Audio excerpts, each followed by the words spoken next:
હું જ ભગવાન, હું જ બધું કરું છું. બાપુ આખું આમ દુનિયાને બાપુ ચકડા ફેરવી નાખ્યા. નિશાળમાં સાહેબોને કીધું કે હું જ ભગવાન, મારું જ ભજન કરાવવાનું, મારું જ ભણાવવાનું, કોઈનું નહીં.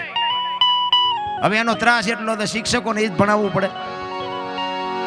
સાહેબ ભણાવે કે આ બધું રાજા જ કરે છે, દુનિયાને રાજા જ જીવાડે છે, રાજા જ ખવડાવે છે, ફલાણું જ કરે છે, ઢોકળું કરે છે. એમાં પ્રહલાદ બાલપા ભણવા ગયેલો ઊભો થયો. આપણા ગઢા કે ને કોઈને કોઈ ન પોગે ને એનું પેટ પોગે.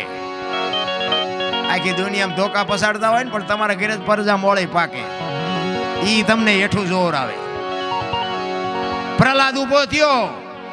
ઈ કે હુરજ ઉગાડે એ રાજા ઉગાડે છે, આ વરસાદ વરાવે છે એ રાજા વરાવે છે. સાહેબ ને પરસ્યો વળી ગયો કે ઈ તાર બાપા કે છે, અમે કઈ કહેતા નથી. ઈ શિક્ષકે આવી અને હરણાકશ ને કીધું કે આખી દુનિયા તમને માને પણ તમારા છોકરે ઉપાડો લીધો.